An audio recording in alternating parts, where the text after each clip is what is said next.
We just really want to be real, raw, and help the industry. I'll say it out loud. J.Lane have made mistakes. Communication, teamwork, feedback, collaboration. That's just what makes what we do so much fun. And it's a win now. And we saved them millions of dollars. Millions. Millions. Welcome to the podcast. This is the J.Lane Construction Show. Yeah. Episode 1, baby. Come on. Super exciting. We've been talking about this for what, like Months. since we were born? Not since I was born, but Months. a long time. A very long time. Yeah. This is coffee. It's not whiskey. That's true. We're just so excited to open up, and just share with you guys watching an inside look at the team, at what we've learned, at the struggles, the wins. There's so much that we've been through. Me, over the last decade of owning this company, right? We're about to hit a decade next month, and we're about to throw down on a party. It's going to be super awesome. But even in the last year, we've learned so much. Ron's our COO, Chief Operating. I always like to say operations, but it's operating officer. Mark's our project manager, right? And Clay recently transitioned from project manager to a sales role. And so we're kind of playing in that field. He sold some projects. Ron's sold some projects. We're all working together. We're learning a lot. We have a senior estimator. Our junior estimator just took another position somewhere else. So it's just our senior estimator at this point. And we have an amazing office manager. Yes. Yes. Yes. So thankful for Crystal. Shout out for Crystal. Shout out to Crystal. So we just really want to kind of be real, be raw, and help the industry. Put our hearts on the table if we need to, as much as possible, without names. Yes. Except Crystal. Except Crystal. Positive names only. So anyway, Ron, what have you learned in the last year what have we learned as a team? How long is this podcast? 17 hours. Okay, that's good. Yeah. What have I learned? Man, so much. It's really too much to list. But listen, I want to start with the basics of what was already in place with Jesse when I came here 3 years ago. 3 years ago, May. Yeah. Wow. And the systems and processes he had in place, which are ever evolving, we've came so far with it, but communication and teamwork were the two that I've always thought that way, but Jesse really had it spelled out in detail. So I say that first because everything that we've done as a team that we've accomplished takes that extra communication, teamwork, collaboration to just make things click, to make things work. I mean, I talk to the staff, almost every staff every day about this, that, and the other thing, unless I'm recruiting, apparently. We learned a lot, even just like weekly, touch point meetings with the COO and a staff member for 30 minutes, right? Each person, the things that you uncovered during those meetings. This is a recent implementation. We're always implementing new stuff. Not always, because we like things to settle and stick a little bit to where there's some consistency. But if there's a great idea, I think we're very innovative to where we could implement a new idea. And that's one thing that you love about the company as far as innovation, processes is, we say that it's kind of a buzzword at this point for me, I would say, but it really comes down to it. Like if you don't know what to do, whoever, go look it up on J.Lane Internal. There's a search bar and I got the new software coming out. It's going to blow that out of the water next couple of months. But anyway. But that collaborating is and the new ideas. I mean, that's another thing. Let's just say the team, it's not like we hire people come and sit in a certain position and we just tell them what to do. We promote feedback. Like, do you have a better idea? Let's see. Sometimes the answer is yes. Sometimes it's no. And we build processes with them. We collaborate. Yes. And ongoing, like constantly. And that's the cutting edge stuff that with innovation and technology, that's getting us, like just setting us on a trajectory of awesome general contracting.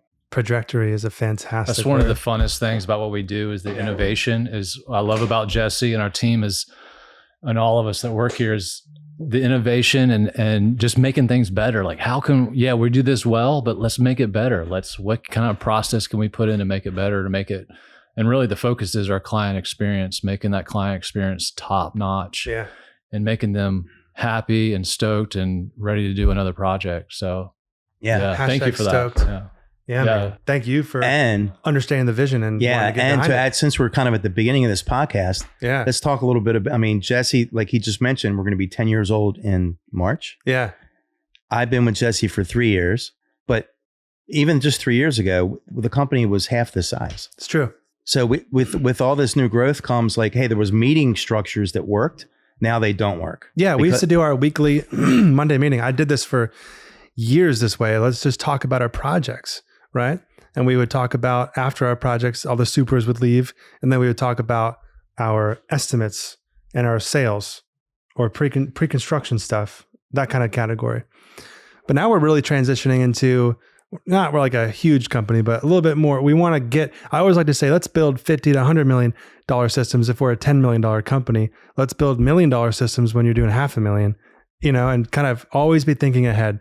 So now we're thinking ahead. We want to get to 100 million, right? Not just for the dollars, but for the growth, for the team, for all our families, for all the families that we support, all the employees.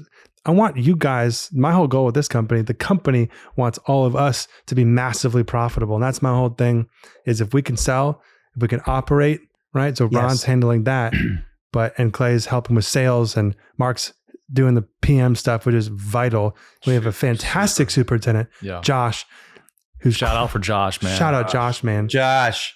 He's crushing it. He just built a ground up medical imaging center. Clay was the PM on that. Yeah, dude, he's top notch, man. So thankful to have him. And so how do we retain him, Ron? What did you do? Well, he can't hang a door right. What? Joking, Josh. We give him a raise. Something about his purse. I don't know what he's talking about. Yeah, we like to keep people as much as possible. Josh is really great. That was just a little bit of fun there, Josh. Yeah. Money's not everything, but when you can give someone a raise when they don't ask for it, I've done that a lot. I think most of the raises I've done have been, they never even asked. When I see someone performing, we're about to give Crystal a raise and let the world know. Let's just hope that she doesn't watch the podcast before her review. No, this is going to take a couple of weeks to edit. Oh, okay. But we're going to give her a nice chunk because she's crushing it. And that's what it takes. We need crushers. We need A players because we want to get rid of the D players within immediately. We want to make a plan to replace the C players within a quarter or 90 days. We want to make the B players into A players by having the A players coach the B players. Yes. And then we want to reward the A players by inviting them onto our podcast. Yes. The crazy thing is that analogy works with any sport as long as you have more than one player. You know what? Let's dive into pickleball. No, let's stick on the football subject. No. Let's do construction. Let's do construction business. And you're welcome. But Ron does love football analogies, though. If his receiver is not where he wants him to be, right? Can I help Mark's you with laughing. This? Yes. Okay. Right. So one of the great. There's so many, but here's one so far for this podcast. Maybe we should do one football analogy per podcast.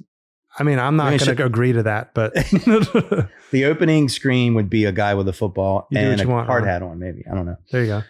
So if you're playing a Super Bowl, the quarterback's throwing it to the receiver. The receiver's not catching it. It's always going 2 feet to the left.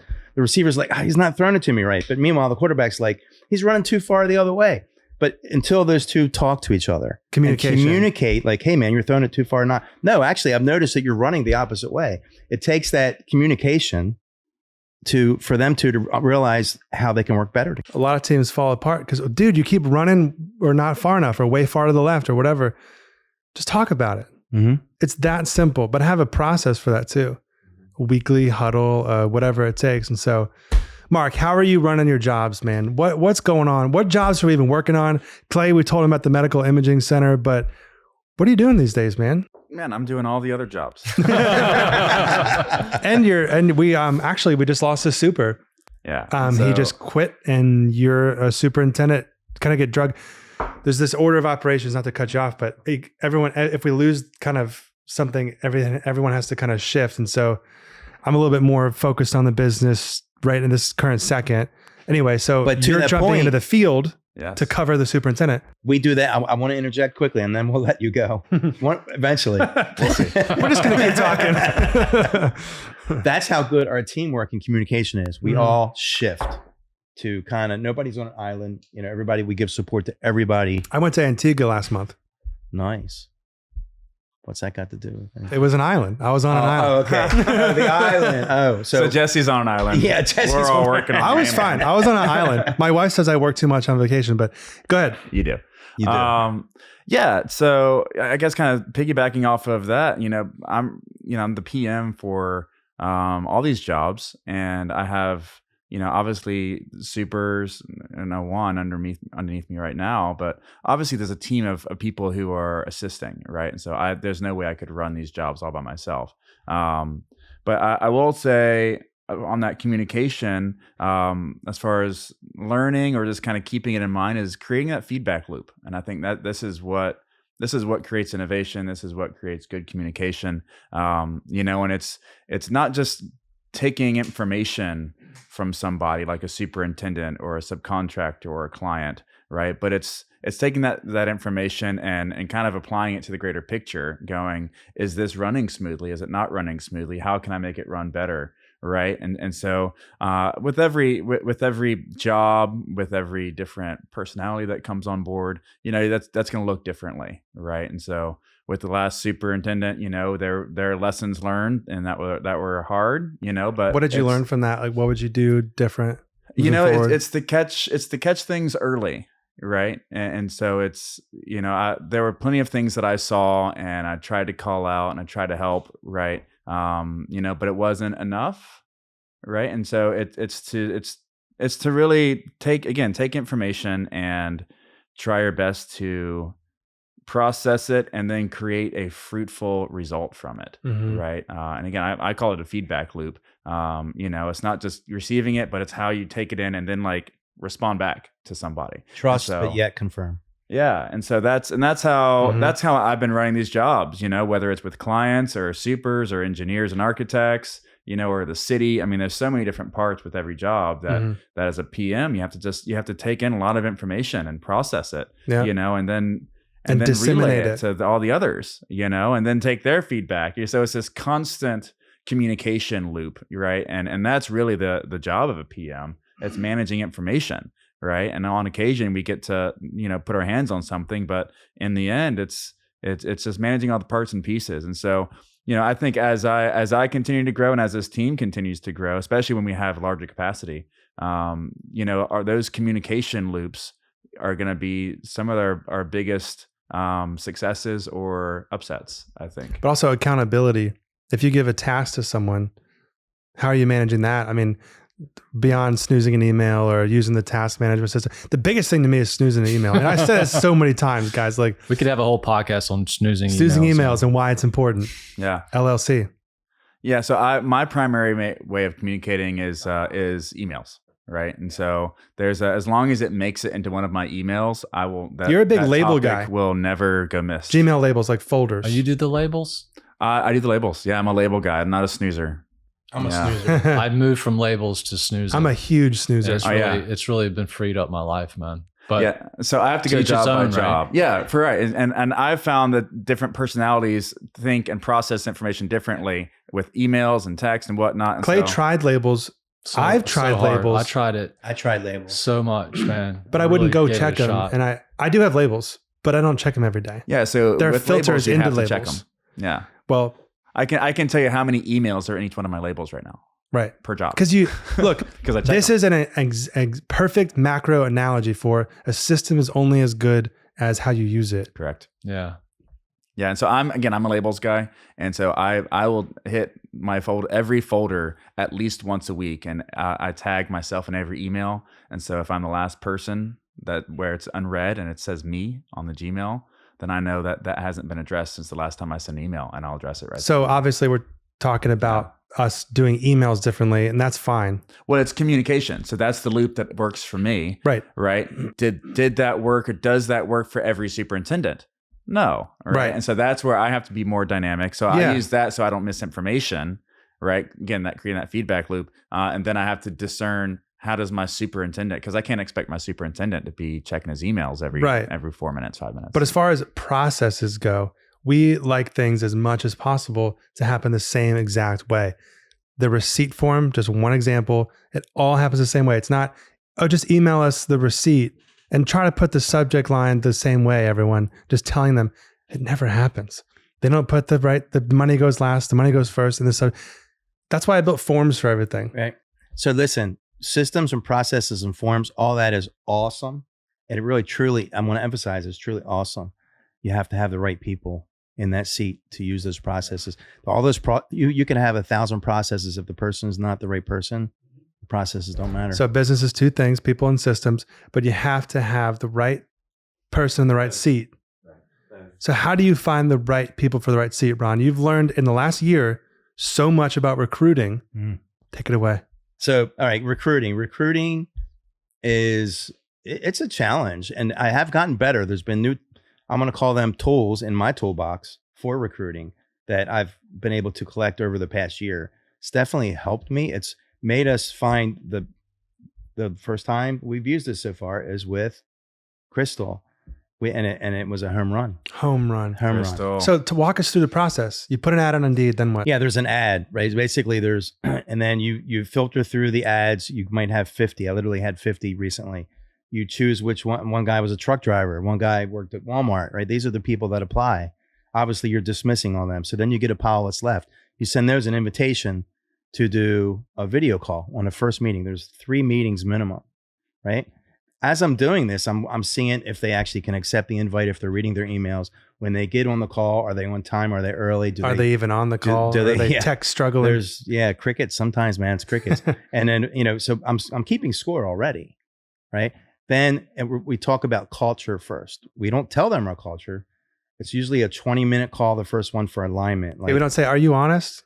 Yeah, you can. But yeah, I'm good. Of course. But and if they say no, then you can definitely scratch them off the list. No, but the point is, you ask them, how do you handle that? So we don't tell them what our culture is. Right. We basically just talk, and the first call is seeing alignment. And then if there's an alignment, basically, if I feel like they might fit us and they like what I have to say about J.Lane Construction, 20-minute call. It's very short. Then I send them a culture quiz. With that culture quiz, addresses humble, hungry, and smart. I can read those answers and analyze them to see if they're a fit for us in either all 3 categories or 2 of them or whatever. We want all 3. You have to have all 3, essentially. Right. If they pass that test, I make a second call. The second call, is all about the skills. I had one guy just recently who crushed the culture. I was in love with him, man. He's got the perfect culture. Had a second call, did the skills test. Didn't know what MEP was. Fell on his face, man. Yeah. Like, didn't know what RFI was. Didn't know what architectural drawings were. didn't know what a cut section was. Didn't know, yeah. So how are you going to manage a project, bro? So at that point, Wait, am I supposed to know what those are? Yes, Mark. I'll send him the quiz. I'll tell you later. No, Mark, you've passed it. Yeah. Pass it. So to continue that process, then there's a second call for skill set. If they pass that, then there's still one more step. Then I give them, there's actually a second, I kind of put them through a little rigmarole there to make sure that I'm getting everything back I need. I give them another skills, the second art culture test. That one comes back via a jot form. I'll let Jesse explain that one later. And then even then, I'm being so careful now that I'm probably, like the candidates I have now, 2 of them, I'm going to have a third call with both of them because I just need to weigh them out. Kevin. And Kevin. And Carlo. I was like, I know, like, Ron, don't give names. I know, right? Just one name. Those are bogus names. They're not real. Crystal. Kevin. Hey, our new hire is Kevin. We have different forms, and a lot of these forms are going to be integrated into our new software. But one of these forms is, the 16 questions. What do you value out of your job, right? What do you want out of this position? Do you want a title that is impressive? Do you want a high-paying salary? Do you want a lot of time off? Do you want a boss you can trust? What are some other things? I mean, Help with personal life. Help with personal issues. Is there a way to grow? Like, does the company give improvement in the company or whatever? Or like, yeah. So all that being said, it tells us where their head's at. All that being said, and where their heart's at. I'll say it out loud. Like J.Lane in the past, me and Jesse both have made mistakes hiring somebody because we think we need somebody fast. Like a visual will be, we're looking for somebody that's up here. I'm looking at the candidates that have applied, and that pile of the highest person is still down here, and we've hired that person, and it didn't work. Or the person that is at the top of the low dog pile. Yeah, even though we're looking for here. That's what you said. Yeah. Yeah. So bad move. Yeah, and so you can't hire quickly just to get a body in a seat. which Exactly. is exactly what I'm doing now. And when I say exactly what I'm doing now, I'm not doing that. I'm purposely taking my time and doing due diligence to find the right person. And it's a little stressor on Mark because he's a PM acting as a super, and we get that. But I think you say, would you rather have the wrong guy right now or the right guy next month? And he said, thank you, Ron. I'll see you next month. Yeah. I did. So you kind of grit your teeth, bite the bullet. We can get you a bullet if you want to bite it. No, I don't want that. Okay. My door's open. Thank you. Here's a perfect one on communication, teamwork, feedback, collaboration. This was actually happened 2 weeks ago. Mark came into my office and he was giving me feedback on when we have projects where the drawings that the client has are not ours. And it happened to be multiple jobs and it was a quick snippet. And I said, wait, Mark, I need some more, give me some details on this. I want some more information. He was in the office a half hour at the tops. And we basically decided we were going to put in our estimate template a separate line item for this condition that would cover the PM cost. So the feedback, actually, there was a resolve. We had a solution for it, right? There was a fix. It's the feedback just doesn't go sit in a feedback pile. We actually take that and find a solution, something to make us all better as a team. Yeah. Constantly innovating. Yeah. And that was something I went to the estimator with, I went to the COO with. We're a small company, so that's appropriate, right? But yeah, so I was looking just to go, hey, are my costs for this project caught here? And because I was spending a lot of time and it was not in our budget for my time, right? But it was also something that was required for the project to be finished, and if there's something wrong in the plans, I'm not going to send it back to the client and say, you go talk to your architect, right? Or your engineers. And so there's always this battle of serving the client, but also staying within scope of work and staying within budget. And it's a tender, almost even a gray area on every project, and you probably give and take, in the end of the year, you should balance out. But yeah, so that was a feedback, and because it was happening more frequently, and that was something that I felt like needed to be captured. And I always constantly go to the estimating and sales team and just talk about various things. And sometimes I'm shown, where things are. And other times I'm like, yeah, this is something missed. We need to put it in our process. We lost the last 3 contracts because we had too much floor prep. Put floor prep in your contracts. Joke. To lose them. But it's fine. If you lose it, it's either lose $20K or lose the contract. Excuse my humor. I can't help myself. But there isn't that a reality though? That back and forth of being genuine and real with your cost, but also winning the contract. But let's just focus on that one point. We have a form, a template in Google where anybody in the team, the estimator, the project manager, superintendents, sales, to add a scope of work line item in that, so that it's one form that we all work off of. So as we keep capturing these details, and it's all sectioned out into different divisions of scope of work, it just makes the job for the estimator that much easy. And on that same topic, we actually created that problem was because of not new ground up jobs, but of remodeling, where we have a set of drawings that somebody else gave us, the client's architect, and we're finding that it doesn't match the existing building. So we actually have a 2-page checklist for that now, to go out and look at these high level items. Is the electrical panel in the drawings in this corner, or is it in a different corner when you go to the site? Right. So these are real things that we're building. The reason we have these processes and systems, if we hire a new guy tomorrow and we put him in any position, he has these forms and templates to walk him through the process, to not miss things. And that's a constantly moving target, right? And so I'm finding more and more architects and engineers are putting verify in field, contractor to verify in field. Not my fault. Yeah. And so as liability in this world, which is a genuine thing, like I get it. So right? The architects have been doing that since the late 1800s, I think. Yeah. Well, it's happening a lot more. Right. And engineers are just cleaning their hands of it and saying, hey, this is what I was given. You know what I mean? Some of them don't even make it to the site. Yeah. And so as GCs, we have to do our due diligence above and beyond. And I think this is where these processes are coming in. And it's, maybe it's local, maybe it's state, maybe it's not, but we have to build our company to where we're catching these things, not just for ourselves, but for our clients, because it can get wildly expensive as far as change orders when these things are missed. Jesse, that's a good snapshot in time, just in this conversation, of the 3 systems that were built that you didn't even know about. Which is a beautiful thing for those listening that I don't even know about some of these systems, because the people on the team understand the importance of systems. And Ron is helping build those things, you know? So innovation, one thing Jesse and I worked with just like this past week, I think, is that we get a new lead in. Yeah, baby. Somebody calls our intelligent office, calls in, and or if they fill a form on or there's a film online, or fill out a form online on J.Lane.com. On J.Lane.com.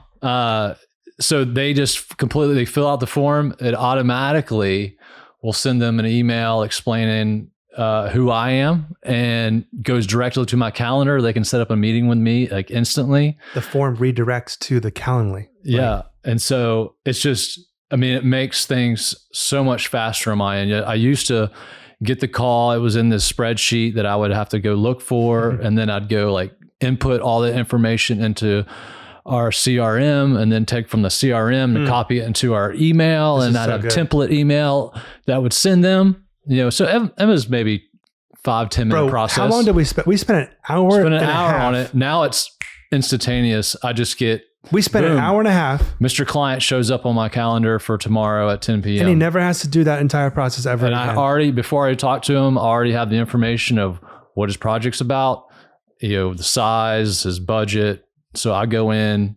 Fighting each other's calendars. Yeah. I mean, that's just one example, everybody, of just, if I could do streamline the rest of, but I am going to do streamline the rest of my life. We are. This is awesome. Yep. And it's my middle name now. Actually, I'm going to go change my name this afternoon. Streamline Lane. Oh, no, it's not Jesse Awesome Lane. Well, we could vote. Don't give him that. Anyway, that's just, we kind of put our heads together. We figured this out. Boom. And it's been just a few days. And I've already got tomorrow's full of people. Dude, heck yeah, man. Just leads. I built a brand new website. I changed J.Lane Construction to J.Lane.com. I transferred the domain, everyone's emails. The new website is looking really fresh, really spicy, really hot. We got our processes all in there. Number 1, number 2, number 3. We got whatever those, I don't remember the actual numbers, but design, build, and then conceptual phase, and then standard contract, and there's options for the client to choose from. It shows we know what we're talking about. We've done this before. We can lead them down a path. Sales is all about taking the client by the hand and leading them down the path. Like, for example, if this light, which I don't know if the audience can see, but is the path that you see that has illuminated for the client, you want to say, here's your end goal, which is a certificate of occupancy for your project completion. And at the beginning, you have a conceptual idea of where you're at. We can help you do your design, then we'll price out that design, or we could do a conceptual phase agreement saying, we'll help you get your ideas onto paper, have an AutoCAD, an architect put them into AutoCAD, and then we have an actual something to build somewhat of a price on to then sign a design build contract on, right? So you could do that. That gets you all the way to CO, 2 contracts. Or you could do 2 contracts, design, and then build. Or if they come to you with drawings, just do 1 contract and bring all the way through. Yeah. I mean, what makes all this so fun is not just, it's cool innovation or it's a cool process, but it really helps our clients, man. And it's so fun to be able to make it so easy for them. That's the whole point. And be able to just build that trust, give them what they're wanting, and doing it in a way that just wows them, and that's just what makes what we do so much fun. And, construction could be messy. It could be bothersome. I hear stories every day from clients who are like, I haven't heard from the guy in 5 days. I just asked him a simple question, but we mitigate all that. And it's just awesome to really take care of the clients. What's our number 1 core value? Communication. First class communication. First class. Yeah, absolutely. Yeah. So it's exciting stuff. Also innovative processes and the proactive responsiveness, which we've already touched on. Building those lasting relationships. Lasting relationships is our last core value out of 7. I would like for us to take those core values and get a plaque or a sign, a big sign, a poster chart of something, and actually put it in the office so we can see it. Yeah, I think we should put it on a black wall with the logo in the middle. I like that. Yeah. That's a great idea, Mark. There's one project we did that they went through our entire process. They came to us with an idea, a sketch of what they bought, this 6,000 square foot building, They had this idea. We took the idea, we worked with our architect and designers on making it the way they wanted it to make it. They went ahead and went with us on kind of a conceptual aspect. Let's get you just a narrative of what it's going to take. What kind of HVAC you're going to need, what kind of electrical, what kind of plumbing. Here's a rough elevation of what it could look like. They're like, yeah, this is great. Let's go to the next level. And we got them full schematic drawings, permitted set of drawings from there. Then we went to build the project, and boom, now they're open. They actually are taking a third of that space for themselves and renting out the other 2/3 of the space. It was just major success. It was just huge, man. I just got we just got a note from them the other day, man. Like, on dude, Google. Thank you so much for everything, man. We're excited to expand our business. We couldn't have done it without you. And dude, that is what it's all about, man. I mean, that makes you feel just so awesome that you're a part of a team and a company that's going to do that for someone else. And so, we didn't just sell them a project and do a project. We sold them an experience. There it is, man. So, I mean, that is the essence of J.Lane Construction right there. It's about the client experience. We've not been perfect at that. No, but we really desire it. I think that's what we do. A lot of GCs, and we've grown so much in it. So that's a lot of GCs. I just want to bring up in quality outcomes, optimal, or we did an imaging center, ground up imaging center. And we built the building. We had a lot of obstacles. It was a lot of fun along the way.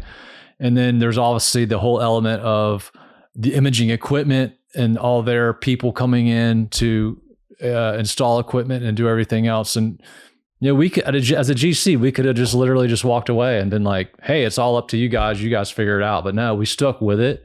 And man, the client needed it. And we were so happy to be a part of it. The client was out of Tennessee. Yeah. And we're in Florida. We're in Florida.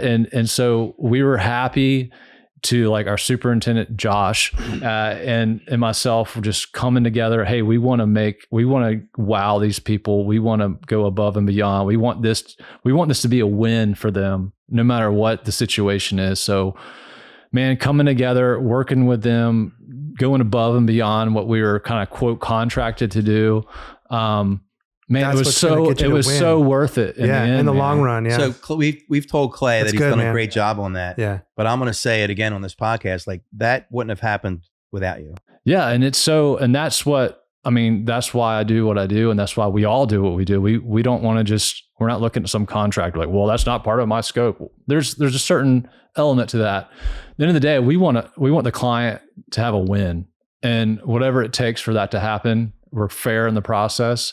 But that was a great example of, like, man, we want this to be a win. We want them to open up. We need them to open up to start doing what they need to do as far as, doing imaging and all that. So we're going to do whatever it takes to make it happen. Yeah, and we did. And it was, I mean, dude, just great job, Clay and Josh. Yeah. So anyway, I could go on and on about how great I think it's good enough. Yeah. That was really good. Yeah. So I don't know how I've had a position. See you guys at 8. Oh my gosh. Oh, man. It's quick to only see the struggles where you don't see the wins, the small wins that happen. It's human nature, man. Yeah. It is human nature, but I mean, you guys are crushing it every single day.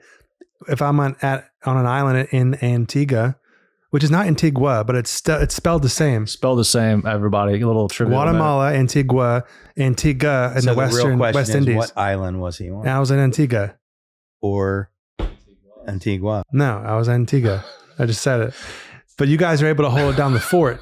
It's not that everything goes perfect, and there's not that an estimator or a sales guy goes out to a job like a private jet facility that they just went out this week that I had built renovated 6 years ago. So cool too, man. And they asked, where's Jesse? Like, well, we're his team. He's kind of being the CEO. Yeah. Like, he's put the systems in place to where this can kind of operate to where you guys can all be successful and really see this thing run. And then you put a COO in place that really actually cares about the company, has a passion for it, and has a passion for construction, the company and construction. They got a construction company. Shameless plug real quick for our daily logs. So he knows exactly what's going on because he looks at our daily logs that have pictures and videos and schedules and everything that's happening throughout the day on each project. So he is there. And knowing what's happening. And when you see a superintendent not do daily logs, that's a major red flag. Daily logs are the top of the funnel. Come on. And then I forget this. I built this funnel. Then there's the schedule. And then there's a big line that is everything above the line is things clients see. Everything below the line is the internal POs, purchase orders. That maybe the clients, if there's a change order, they'll see that, but they don't see all the work that happens behind it. Then there's lots of other stuff. There's budgeting on our side. I want to clarify the word. I want to say, if you see those first two things not happening, massive red flag. Yes. That me as the CEO and Ron as the COO and Mark as the project manager knows that there's something broken. Right. So I want to just kind of be a little bit more specific about that. The struggles is I don't know if I like that word. It's construction, it's business. There's always going to be a curveball. We address it and find a solution and move forward. It's not a struggle. Mm-hmm. It's not really a struggle. And guess what else? Whether you're on an island, either island doesn't matter. Right. Or if you're here, the curveballs are still there. Yeah, true. Oh, for sure. Yeah. We turned a 116 unit hotel into apartments recently. Yeah, Lenox Cove. Shout out. Shout out Lenox Cove. Clubhouse. Amenity Center. 116 units. We found 2 more 118, but we didn't never tell anybody that. All new electrical gear. No, they knew. They knew? Well, the audience didn't know. Someone else is doing it. Stucco Crumbling off the building. There was a lot we learned on this took project. a deep breath there. Well, because I needed a lot of words about to come out, but I'm already wasting a lot of words on this breath. Ron, it's your fault. Efficiency, man. We did change of use on this project. We fixed daisy chain electrical panels. We stuccoed the whole thing and replaced framing that was rotten we didn't know about. We replaced all the windows. We pretty much did an $800,000 amenity center renovation, and we did so much on this thing. Every single unit we turned. What are we saying, man? Lenox Cove, I'm going to let Mark take the second half of this, but Lenox Cove was a condition where a client bought a building without doing any due diligence. They knew nothing about the building. They bought a vacant, empty building that looked kind of good from the outside, but it was a lot of conditions that were unforeseen. Too many to list on this podcast. But I started it. In this case, it actually was even more than one owner. Is this when we hired you? That job was going on before you hired me. And me. And me. You guys should do 3-part harmony. And me. I do have a detailed script. So, Mark, I'm going to kind of let you pick up on the Lenox Cove. You did finish up nice. It was a lot. So explain some of that. So Lenox Cove is a product, one of again, leadership of the PMs and the supers and the subs. But really, look, that's a product of quality subs. And just to give them a shout out. Come on, quality subs. Any GC is the product of their subs. And their PMs and supers. Oh, for sure. And PMs their estimator, which is the most important. All of the above, Subs, right? bring it home. But the PMs and supers are not putting paint on the walls. They're not putting framing on the ground. They're not building the steel. You know what I mean? The subcontractors are building this job, and we're giving them direction, and we're, speaking up for what the city's requiring, what the engineers and architects are requiring. So it's definitely a teamwork that's going on here, and we had great subs there. Right. And the goal is to have great subs on all of our jobs. Right. And so when you see any GC that's thriving, I promise you, they have good relationships with their subcontractors, and their subcontractors have good relationships with their GCs. But also they know when to cut their relationships off if it's needed. Because I remember, not to be negative, but I just on a devil's advocate on that project, we had a sub that was moved to our blacklist. And that's going to happen on occasion everywhere. We're dealing with human beings, right? And then in the end, no matter what career you're in, we give chance after chance, what market you're in, human beings are gonna ebb and flow, whether it's the condition of life or whether it's their, whether they love their job or not. There's so many things, but in the end, GCs, we have to partner, and I think we're calling them trade partners, because that's more of what they are. A subcontractor is the official name, but for J.Lane, we're looking for trade partners. We're looking for someone to partner with on that trade. We're looking for trade partners. And I'll tell them, like, I'll look at my electricians and my plumbers, like, I am not telling you how to do your job. I am leaning on you for your expertise. And I need to take that back to my client and to my engineers. And like, they're the eyes in the field. The PMs and the supers should be picking this up as well. But these are, we have to lean on our trade partners or we're not going to make it. That's right. Right. And so just a plug for them. I think they do an incredible job. They put a lot of work in there. Sometimes they bite the bullet on our jobs. Sometimes we bite the bullet financially on these jobs, but we are in partnership with our community and building trade partners, and they are killing it. And Mark, Lenox Cove was one of those jobs. It was very good. Talk a little bit about the obstacles that we've dealt with on that project, the bigger ones, right? Like that made it more of it wasn't really a challenge for us per se, but we addressed it. There's unforeseen obstacles. That was the dynamic that made this project very unique. Yeah. So some of the unforeseen obstacles, and again, maybe a building inspection, classic on any transaction, real estate transaction could have caught this, but there was an enormous amount of framing issues. I don't know that they would have called it. And that was a trickled effect, right? It was behind the walls, obviously. It was behind the walls, Most behind the drywall, intact drywall. Yeah, and anyone who lives in Florida knows that there's stucco everywhere, and the stucco. Is it bending in some places? Is there a crack? Don't look at it, look the other way, right? Yeah. But we all know what's happening there, and stucco people in Florida, they're banking, right? Everywhere has stucco, and they're always getting replaced. And so this was one of those cases where it just at the bottom of the line, into the line. And so we went to put, windows in and some things, and I saw some framing that was like, oh, like I can't, that's rotten. I can't look the other way here. Right. Yeah. Like this is bad. Can't leave it like that. And then I started looking, and I was like, I need to bring this up to my not only my project manager at the time, but because you were a superintendent. I was a superintendent at the time, but This is like 2 years ago, guys. I had to escalate it, and then was like, "Hey, client, this is your property, right? And there are people gonna live there, right?" Yes. And so it was just in the end, it was a process of, hey, this is what it is. Here's our solutions, right? Yeah. Not everything is a problem. Not everything has to be a hurdle. Sometimes this is the nature of construction, and the mindset we have to take, the mindset we have to remember is, hey, this is it. What's the solution? Sometimes there's a cost. Sometimes it's ours. Oftentimes it's the client's, that's what right? we're getting paid to do. Correct. To solve problems. Correct. And then we execute execute it, man. But real quick on that, I don't want to interrupt you. I want you to keep going. Mm-hmm. But like sometimes there can be, I did, and I'm going to continue. we do that. Have some more whiskey, man. Because sometimes Mark and I even collaborate on that. It isn't like we pick up the phone right away and call the client. You're like, okay. We're like, we might say, you know what, there's 3 options here. Before we go to the client, let's figure out those 3 options, maybe even get some costs associated with it. Right. So we can take it to the client and say, Mr. Client, here, we found this. Here's the solutions. You have some options. What would you like to do? Right. And the clients appreciate that because they have budgets. Everybody has a budget. They're hiring us as the professional to present even if these they options. say they don't. Yeah. They do. So Mark, carry on. Yeah. And so it's just all in how you view information, right? It's just information in, information out, right? And so if everything is a problem, everything is, I think a curveball is the right way, right? Because you can still hit a curveball. Talk to us about your emotions. I love that. Yeah. Tell us about your emotions, Mark, about it. When you see a problem pop up, what do you handle that emotion? I mean, it depends if I've had lunch that day or not, right? It starts out with a sigh. Yeah. I'm hangry right now. Right. At Lenox Cove, it was a sigh. Mark, go home and eat something and then come back. Don't be hangry. So I pick it up the phone. Hey, Mark, how's Lenox Cove?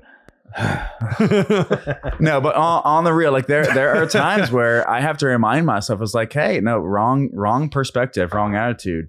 Take 5 minutes, go correct it, right? And then bring it back. And hey, what was like a mountain is like, oh, we can just do XYZ. Right. Maybe Ron's not always the first person I call. Sometimes I'll call a trade and I'm like, hey, this is what I'm seeing here. What is your experience in this? And they're like, oh no, you could call this guy. Right. And suddenly 3 or 4 phone calls later, I have a solution. I create the change order, I get it approved, talk to the client. I'm like, yeah, this is how we're going. Handled. Right. And that's the true PM's job. You don't have to have all the answers. The goal is to know how to find the answers. Right. And that's what Mark does a great job at. And this is where trade partners come in. Trade partners. Right.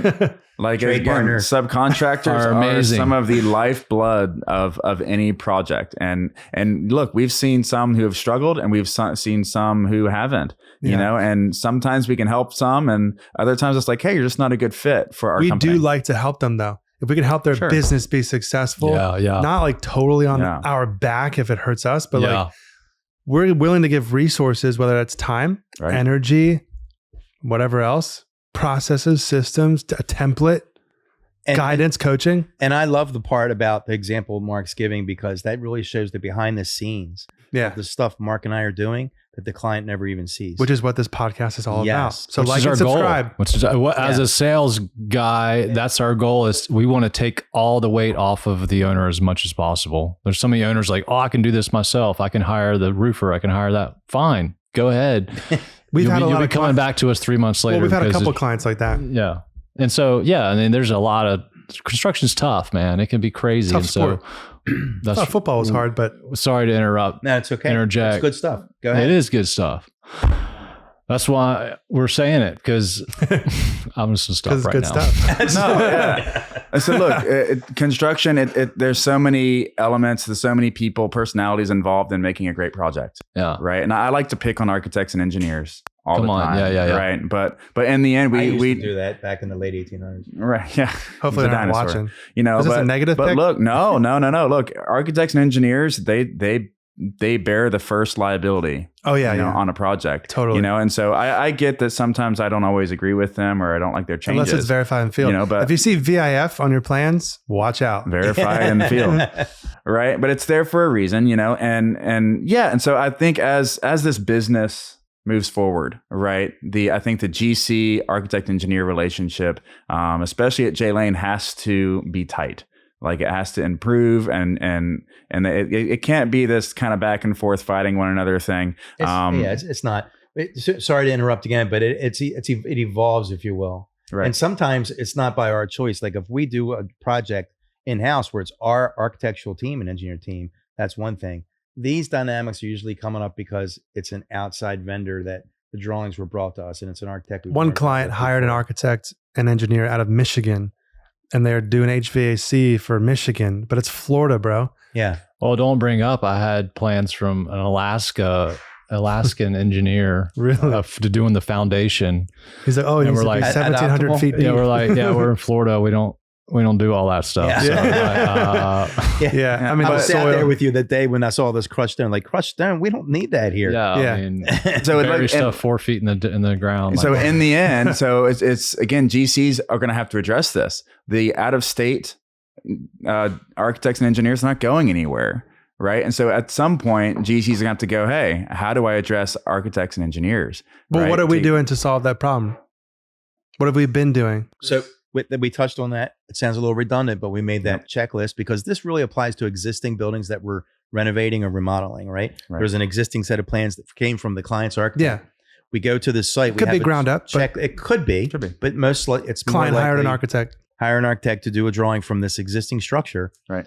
That we made a checklist to go when we do the site visit to make sure the plans actually match the building. There's a checklist for that. Yeah. That's what we're doing about it. We've actually, and for the addressing those issues, and this is something that we address case by case basis. We have a line item in our estimate template to designate time for the project manager to handle that if Mhm. needed. Yeah. Right. Those two. Is there any more?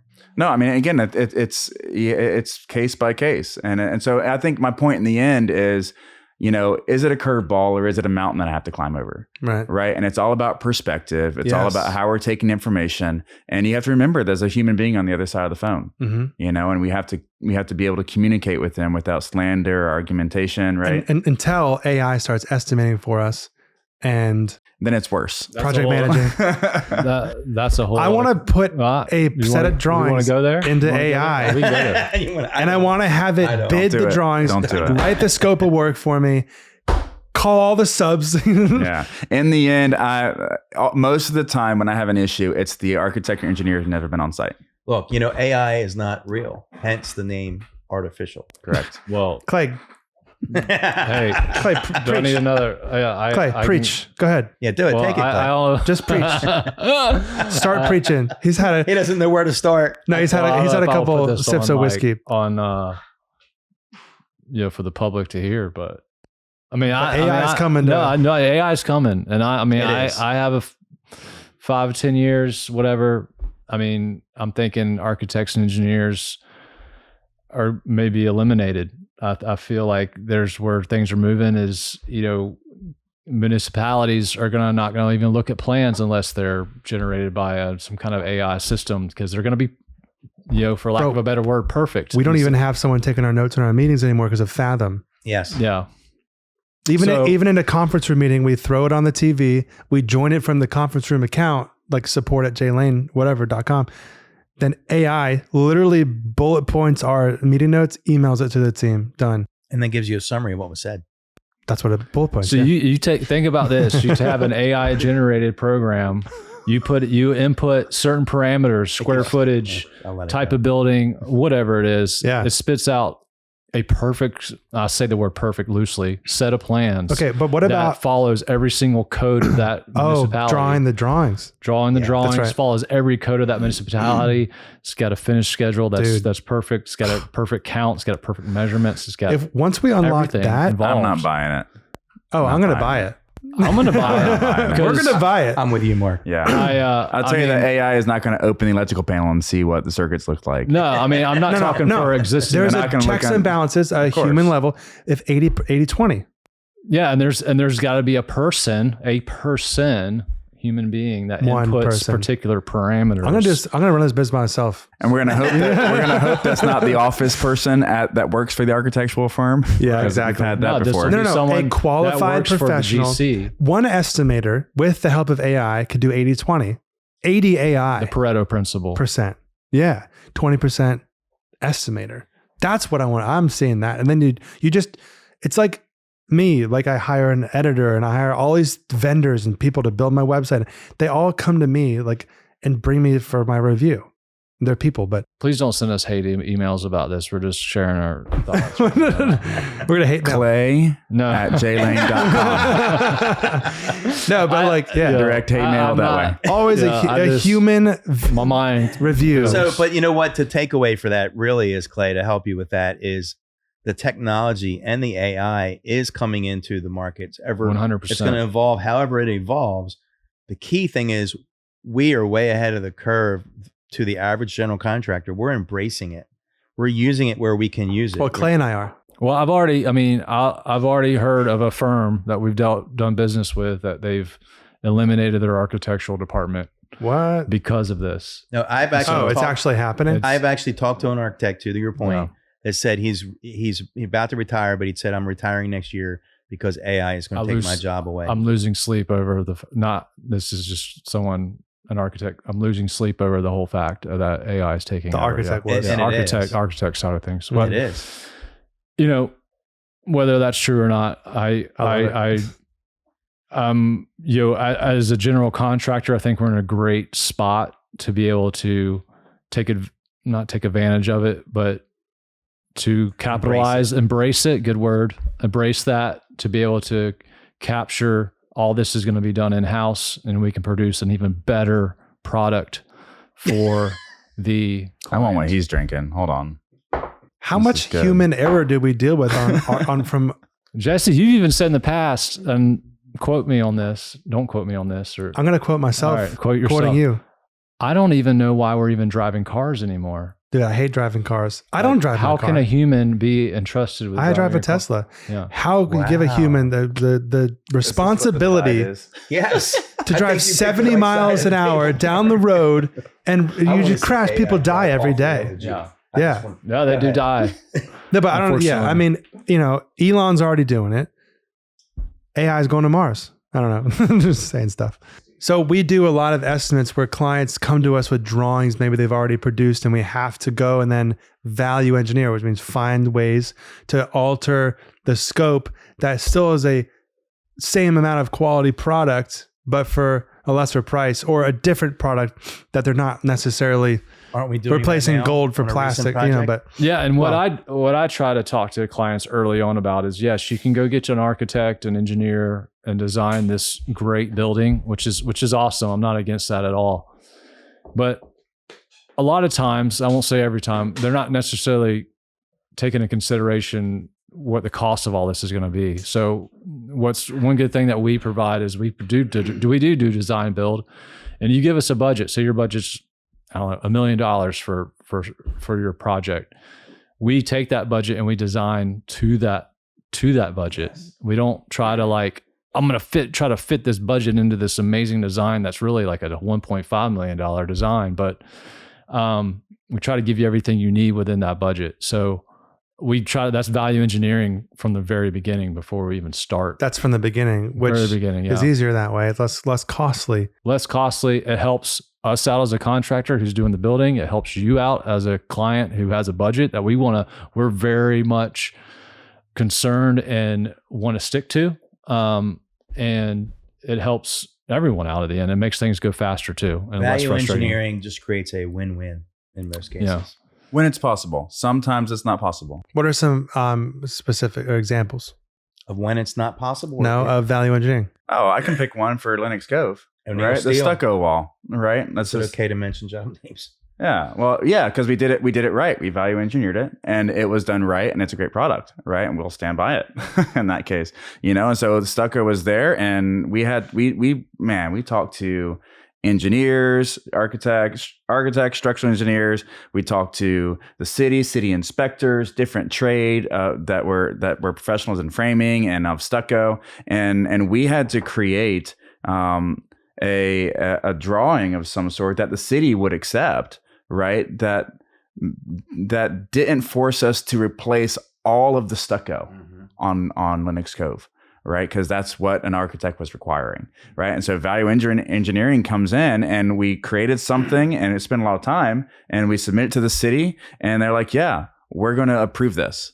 Right. And it was a battle, but it was a win. And so that's what value engineering does. And that's a specific case, but it can be something as simple as steel work or HVAC work or plumbing, right? Because the engineers are going to draw it in one way. It doesn't mean it's their only way.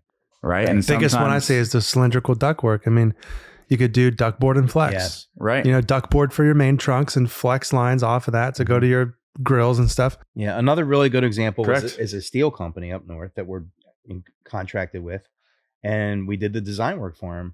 And then another person from that company got involved and said, hey, we want to value engineer this. So we met them on site, and we went through all the things that we can do to value engineer it. Okay, you don't have to have custom windows. Just use the same size windows. Okay, let's leave this wall here. Let's move this wall. It was a half a day meeting we had with the client to come up with the value engineer project, and it's a win. Now they're getting the office they wanted, but they're not blowing their budget. And we saved them millions of dollars. Millions. Yeah. So another value engineering example we have is a project where we took an old bank. We had an old ViaStar bank that we transformed into a software company's headquarters. And the owner's vision of this is like he wanted it open but private. So meaning like the same but different. Yeah. But meaning like a lot of glass. So glass enclosures, glass walls. Glass is expensive, and so we're obviously budget conscious with him. And so there's actually a lot of glass already in the building with the storefront doors and some windows and some vestibules that we actually were able to salvage that glass. We demoed it. It was going to be demoed anyway. We salvaged that glass, and we were able to because of Josh, our superintendent. He actually did this. Josh. Was able to reuse the glass and put it into these offices. And we saved, I want to say, close to 50 linear feet of glass, 8 feet tall, in different parts of the in different parts of the building. It turned out great. It turned out awesome, man. It was really awesome. Client was stoked. Saved the client millions of dollars, more like thousands of dollars for sure. So that was huge. That was huge. Yeah. So that was a lot of fun, and it turned out so amazing. So good. Yeah. Yeah. But there's a value engineering. We don't necessarily have to add a dollar amount to it. Right. But what happens is the client's happy. He got a similar product. He got a bang for his buck. Right? Yep. We did the value engineering, so the client got what they wanted and didn't blow their budget. Okay. So wrapping up, biggest takeaway from this last year. What would you guys say your biggest takeaway is? Ron? For me, it's the past year has been really learning more about how to manage operations. You know, I've had my own company before. I operated For 10 years. For 10 years, I did it. And coming here with Jesse, you know, I didn't start out as the COO. I worked up to that, and we've done so. Hired Ron as an estimator. Yeah. Moved up to estimator / PM. I went right up the rank. I run up the ladder. Boop, boop, boop, boop. Right up the ladder. Yeah. And so the biggest takeaway for me is actually learning a little bit more about operations and people. When I say operations, I know that sounds very generic, but it's not about the processes. It's more about the people. It's both, but you got to get the right people first. Having them really contribute to be part of the team, not just like to be in that position, but to give information on building a process. So when somebody wants to contribute to it, they're more likely to own it. We build our processes with our people. Yes. Now we've learned that. And it's a win-win because the process is better. Versus But- it coming from the top. Yeah. I Like mean, the 10 Commandments, it's like, thou yeah, shalt. right. It's like, We hire We're a gonna new go build a person and golden calf, man. We slap down the tablets on the table and say, here's Yeah. your rules, go to work. And then all of a sudden a week later, it's, oh, here's another new rule, keep working. You know, the employees, let's get real a little bit here. Mhm. Some depending on, not here, but in other places, oh, here's another rule I got to follow. You know, right? Now we have our staff, our whole team, be involved with it, so they can have their input, and then it makes it, not only is it a better process overall, but now they're using it, they own it, they want and to what, use what it. we do is you can start, if you have a company, go down the line, sales, estimating, project management, admin, bookkeeping, then go back to the top and make sure sales is still good. You know what I'm saying? And kind of comb through, did we miss any steps? Let's read every line for an hour and make sure that your process is good. Oh, let's streamline the Calendly. That's a great idea. That's something we did recently. For example, that's just recent, you know? So in that transition, I'll just call it a transition. I was more, before I was actually the CEO, or in the beginning when I was the COO, I was kind of still in the trenches. I was still a part-time project manager. I was still a part-time estimator. I was supporting estimate. I was still doing site visits, which took away from actually being operations. So I think for me, to really answer that question, is number one, is learning to make sure that everybody has what they need to do their job. So I don't have to be in the trenches in every seat, and I can just be operations. Which really helps me in my health, my marriage, this business, like just personal notes, but this business as well. And then it helps all of us being their lane, their J lane. J-Lane. Their J.Lane. Stay in your J-Lane. That's the essence of this video. Anyway, should we end it? Can we order some t-shirts that says stay in your J-Lane? Like, comment, That's correct. subscribe. Go to structure.io. There's no E on structure if you want to join the wait list of the epic software coming to the industry. That's going to change the game. That's not just processes and systems, but also the project management, which is going to be a later iteration. First, we're going to focus on just CRM. it's going to have CRM. It's going to have everything. It's Come going to on. be Procore, Built by Builder Train, real Job Train. construction people. Us. wanting to do it right. Yeah. Okay. That's it. Peace. Nice.